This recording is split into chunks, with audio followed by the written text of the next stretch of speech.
Hi everyone, been wanting to do this for a long time. Just been able to just sit and talk about the stuff I normally talk about. And there's so many things come to mind. But here I am, just in what we call in Australia, just in the bush. At a friend's place, which is really nice, and just sit here and have some time to think and process, sit around the fire, do some things that need to be done. One of the first things I want to talk about is what happened to me at school with a certain person. This person, I probably can't mention their name, they're actually fairly publicly known these days, was a person who thought that I was born with a silver spoon in my mouth. For those who don't know the expression, come Belle, this is Bella. For those who don't know the expression, it just meant I was born with opportunities and things have been gifted to me, and that I had more of a chance than he had in life. And it was really horrible because, I don't know, I didn't basically know him at all. He just used to see me around the school, and I'd be walking along in the corridors. We had corridors outside of our rooms, and in those corridors or those hallways, I could see him coming in the distance, and he's a little bit younger than me, and he'd see me, and I could remember him just sneering at me. He'd pull faces and do all sorts of stuff, and you could just see this whole thing where he just decided he hated me. And the interesting part is we basically didn't know each other, so I don't know why it happened. And every time I saw him, this just kept on going on, never stopped, always looking at me and pulling faces at me, and something in his bonnet, just where he was just thinking, don't like this person, and maybe he'd been told something, don't know what. Anyway, I remember one day I had my L's on my motorbike. It was actually my brother's motorbike, little Bridgestone 90, and I was riding to school on that, which was rather nice. And there was this person. He didn't live far from me, and there he was on the side of the road, just up from where I live. And I stopped, which is what I do. I said, "You okay?" He said, "I missed the bus." And I just said, "You want to lift to school?" I was really surprised. He said yes, so I gave him a lift to school. Interesting, over time, he was actually a very good footballer. So it was interesting. That was probably the first breakthrough, was just me doing that. And maybe he got quite a surprise that I just was prepared to be nice to him, be kind to him. Anyway, when I got to year 12 playing football, and I was in the open football team, and this guy, even though he was younger, was so good, he played in the open football side, and we actually played alongside of each other. I used to watch him playing football. He was terrific. He was a freak. He was just very gifted. He went on to play high level football, but we ended up in the same football team together. And so I'd be doing things, he'd be doing things, and it was interesting because it was a complete change in our relationship, to the point where he just respected me because he saw what I did and how I acted. I don't know what he thought of me previous to that. And all this I'm mentioning for a purpose. I go back to my childhood and things that happened for me, that someone would have thought that I had all this advantage over him. I mean, I just look at my family. Dad worked hard. Mum was wonderful. Dad were wonderful, and they just looked after us. But my father worked day after day after day, not to get ahead on the finances, just to pay the bills and meet the needs and put food on our table. And I can remember when, I'd have shoes that the soles were hanging off. I'd be wearing to school with the soles hanging off, and I didn't want to tell them my shoes had it because they couldn't afford to buy a new pair of shoes. I remember getting a new pair of pants one day, and I was running down the school playground felt like the first new pair of pants I'd ever had for school, and I tripped over and I ripped the pants open. I was so upset. People were worried about me. I was worried about the pants. Another time I remember coming home, I had what I think was I'm sure was my first new jumper in my life. It was a really nice jumper, and I was really pleased with it, loved it. And we're coming home, my older brother and I were coming home, we were up the top of the hill from where we lived, and my brother we'd had a fight over something. And he was saying that, come on, we need to shake hands and make up before we get home. And my memory is, I said to him, we shake hands, our bike will go together, and we'll have a prang, we'll have a crash. So he finally took me into shaking hands while we were riding on bikes, and I remember put my hand across, shook hands. Our two front wheels went together, over I went over the top. I don't know what happened to my brother. Presume he went over as well. But all I remember is landing on the ground, and the first thing I looked at was my new jumper. My new jumper had a big rip in it. I was upset. And the neighbours, we knew all the neighbours. It was a wonderful street to live in. All the neighbours were right up and right down the street, and we just knew each other. And one of the neighbours came out, one of the ladies came out, and was worried about me. Robbie, you look at your hand. And I'm going, my jumper. And she's going, look at your hand. I looked at my hand and I'd ripped a fair bit off here and made quite a mess of it. But it just didn't matter to me. The only thing that mattered to me was my jumper. She's going, but you can get another jumper. And in my mind, I'm going, really? It took me all this time of my life to get this one. And I just can't get another one. And my hand will grow back. That won't be a problem. So it's just always tight. Dad was, I have this expression in my head that Dad said that, or I remember that he worked every day of the year for 3 years. When I say every day of the year, he probably had Christmas Day off, maybe Boxing Day off, probably no weekends. All I ever remember is him working every Saturday, every Sunday, so much so that my mum's parents, who lived right nearby where he worked, because he worked for my uncle, that we'd go down there for lunch on a Sunday, and Dad would come over and have lunch with us, so we get a bit more time with him. But if we're doing that all the time, but I just remember him being at work every day of the week. I remember him riding to work on a push bike. Oh my goodness! At one stage, we pedalled on the push bike. The whole pedal had busted off, and it just had the little shaft in the middle that the pedal rotates around. He used to ride to work on this thing. Unbelievable. I remember one night coming home and him, I don't know, I could say cursing. I don't think he was cursing. He was just upset.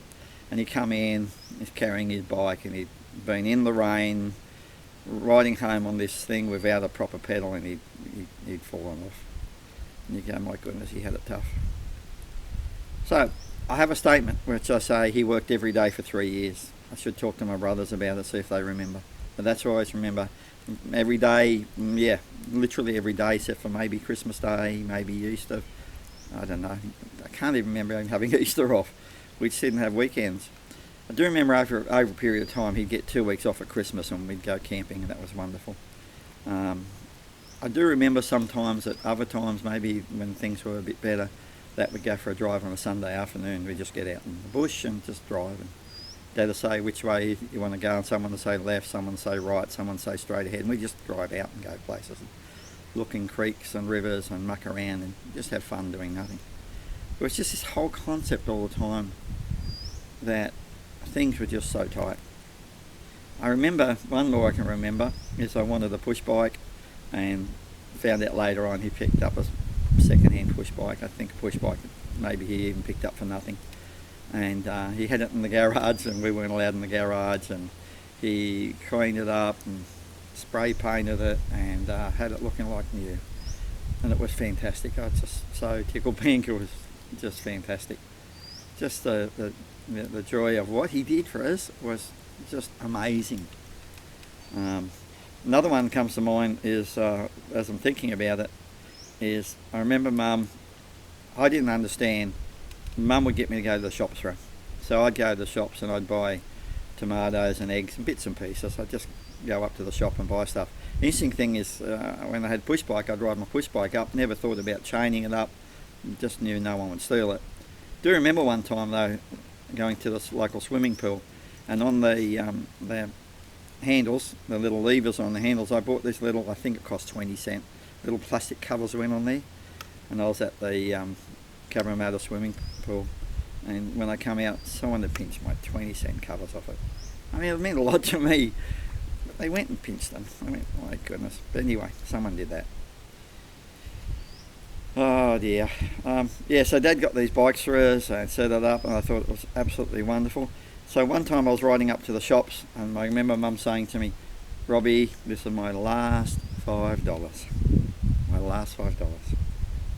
So I had on a pair of shorts, and I put the money safely in my pocket, rode up to the shops, probably about 1 kilometre away, maybe half a mile, a bit more, and got up to the shops, put my hand in my pocket, and the money was gone. Oh my goodness. I had such a stress attack. I got on my bike, I rode back nearly the whole way home, back up again, and I went back and forwards. I don't know how many times. Might have been 4 or 5 times. It was a lot of distance by the time I kept going back and forwards. I think I walked a lot of it as well, and you think I could find that $5? No. Eventually I had to go home. I mean, for one thing, Mum would have been worried why it took so long. It just didn't take long. It just, you know. So I finally got home, told Mum, and all I remember her as being loving and gracious and just going, "It's okay, Robbie. It's okay. We'll be right. We'll make it through." Yeah, it was just always tight. I mean, get these people who think that, I don't know, had it special or something, and you go. So Dad used to say to us all the time, if you want to be like me, don't worry about school. If you want to get somewhere in life, it's up to you. He left school when he was, I think, year 8, when he was 13, 14. I don't know if he was even at school at 14. I know school was a tough time for him, and the sooner he could get out of school, the better. So he said to all of us 3 boys that, you know, if you want to make something of your life, you know, if you can go to uni, do study and get somewhere. So he never pushed us to study, never checked us to do homework. It was up to us. And I just remember knowing I was going to go to uni. That's all there was to it. And got to uni, started doing optometry, and suddenly realised after about a year or a year and a bit, that's not what I wanted to do in life. In my heart, I just wanted to become a math teacher, which I knew when I was in year 10. Funny part, when I was in year 10, when I first thought, yeah, I really want to be a math teacher. Whatever it was, it just went, that's for me. I did have a wonderful math teacher, Mr. Evans, fantastic math teacher for 6 years of high school. What we called first grade through to 6th grade, which is now called in Australia year 7 to year 12. So I had him for the whole 6 years. Really amazing. Hear all sorts of arguments about teachers, and it's sometimes good to change teachers. I mean, he was amazing for 6 years. He was just terrific. Friends have said, is he the inspiration behind you becoming a maths teacher? And oh my goodness, I have to say yes. Yeah, he just brought maths to life. He just explained it so well. Interesting, he had a wonderful revision system right through the first 4 years of high school, just revise stuff. Built confidence. I remember I'd be away and I'd come back the next day and you revise what we did the day before and pick it up, and you know, it was just wonderful. A little bit more comes to mind, talking about being away from school. Doctors said when I was young I had a condition called fat dyspepsia, and basically it was said to be that I could not break down the fat in milk products, and had problems with sausages and rissoles, and especially sausage mince. The fat in ice cream, especially those days, I think, from what I understood, the amount of fat was in the ice creams. And so once a month I'd end up being sick all night. I used to say I would vomit on the hour every hour, sorry, but you know, it would happen about once a month. Anyway, it got so bad that when I finally wake up the next day, I'd end up with my body would be trembling and shaking, and my mum would let me stay home, of course, and I'd stay home, so I'd often miss a day or more sometimes. So there was always catching up to do, but just what I did. I didn't necessarily go work hard on it. I just listened in class and listened well, and picked up what there was of what I'd missed out on, and always helped me through. Yeah, just, you know, I don't think I don't feel like I had a tough life. I think I had a wonderful life, 2 wonderful brothers, fight like crazy with my older brother, but you know, that didn't affect our wonderful relationship. That was always there. Yeah, Mum loved me, Dad loved me, stable home, always there for us, always loved us, always cared for us. Plane just going over. Yeah, but yeah, it wasn't easy. There were just so many fear factors at school. Need to go on that in another video, I think. Thanks for listening. Hope you enjoyed it. Probably been talking too long. And really nice that Bella's just walked up and jumped on my lap. She's just an absolute blessing. Follows me everywhere. Just a loving, caring puppy. She's been good value. So yeah, have a good one.